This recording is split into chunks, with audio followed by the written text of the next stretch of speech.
Good morning বন্ধুরা, তোমরা কীরকম আছো জানিও। আজ আবার আর একটা তোমাদের সঙ্গে মাংস রান্নার রেসিপি নিয়ে আসছি, কিন্তু আজকে কোনো মুরগির মাংস না।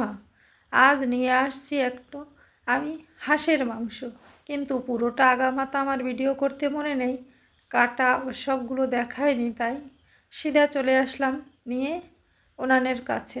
গ্যাসের ওভেনে কড়াইটা বসিয়ে দিয়ে আমি তাতে তেল দিয়ে দিলাম। তেল গরম হওয়ার পরে অল্প একটু হলুদ দিয়ে আলু কাটা দিয়ে আমি সুন্দর করে ভেজে নেব লাল লাল করে। কিন্তু আমি কোনো মশলা আজ বাটাবাটি করব না, সব কাটাকাটি এবং ছেঁচা কোটা দিয়ে মাংস রান্না, হাঁসের মাংস।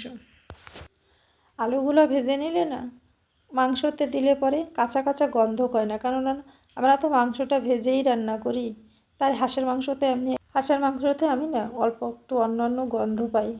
তাই আমি ভাবছি আর সব চেঁচা কোটা এবং কাঁচা রসুন দিয়েই বেশিরভাগ অল্প একটু রসুন তেলে দেব, আর বেশিটা কাঁচা রসুন দিয়েই রান্না করব। দেখো তেলে জিরে এবং একটা তেজপাতা দিয়ে দিলাম। সাদা বাটা আমার রান্না, আমি অত ভালো করে রান্না করতেও জানি না।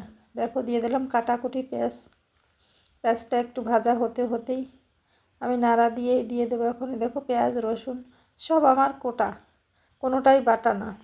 মাঝে মধ্যে না বাটা ছাড়াও একটু ছিঁচে কুটে রান্না করলে তার আবার অন্য স্বাদ হয়। সেই জন্যই ভেবেছি যে আজ হাঁসের মাংসটা আমি একটু ছেঁচা কোটা করে রান্না করব। দেখো আমি ওর মধ্যেই পেঁয়াজ রসুনের মধ্যেই স্বাদ অনুযায়ী নুন দিয়ে দিলাম, যে নুনটা আমি ঝোলে দেইনি, আজকে একটু অন্যরকম করে রান্না করব, তো তাই একসঙ্গে সব কিছু দিয়েই একটু ভেজে নিলাম লাল লাল করে। পেঁয়াজ রসুনটাও ভেজে নিলাম। ভাই, আমরা গ্রামে থাকি, আমাদের রান্নাবান্না অন্যরকম হয়। শহরে যারা থাকে তাদের রান্নাবান্না অন্যরকম হয়, এবং যারা হোটেলে রান্না করে তাদের রান্নাও অন্যরকমই হয়। দেখো ভাজা হয়ে গেল এবং হাঁসের মাংসটা আমি দিয়ে দিলাম।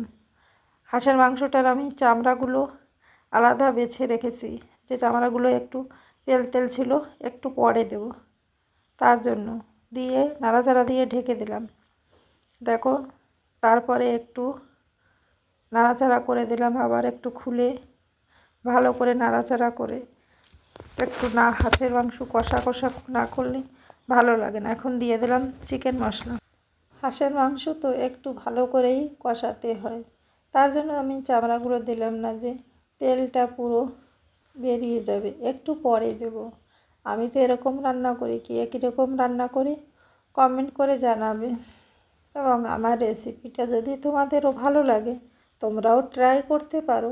কিন্তু আমার রেসিপির রান্নাটা তো খেয়ে আমার ছেলে এবং হাজব্যান্ড এবং শাশুড়ি মা সবাই তো বলে ভালোই লাগে। তাই তোমরাও একবার কাটাকুটি ছেঁচা করে একটু হাঁসের মাংস রান্না করে খেয়ে দেখো, অনেকই স্বাদ পাবে। দেখো কীরকম তেল বেরিয়েছে আমার হাঁসের মাংস দিয়ে।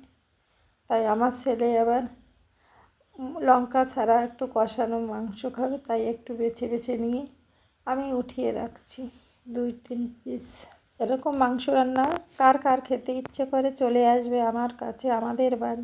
আমাদের বাড়ি আন্দামানি, কদমতলা গ্রামে। দেখো এখনই সেই ভাজা আলু এবং চামড়া কটা আমি দিয়ে দিলাম। ওই দেখো আমার ছেলের জন্য রেখেছি, সেটাই একটু দেখালাম তোমাদের।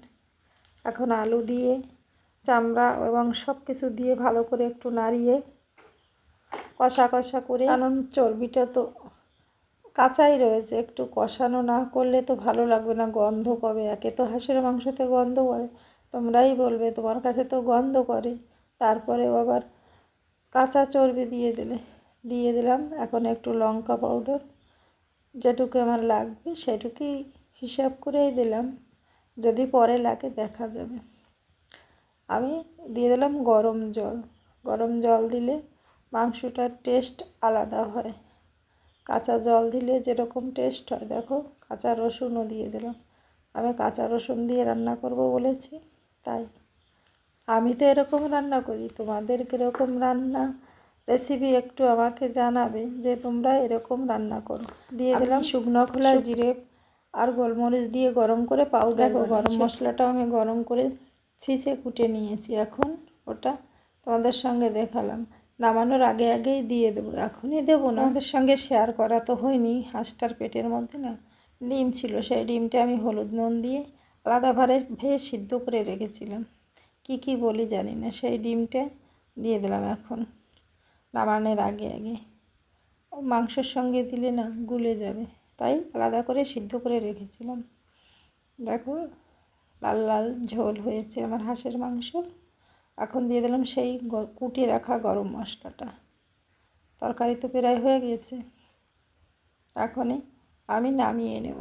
গ্যাসটা বন্ধ করে দিয়েছি। দেখো একা একা ভিডিও করি তো, তাই সম্পূর্ণটা শেয়ার করা যায় না।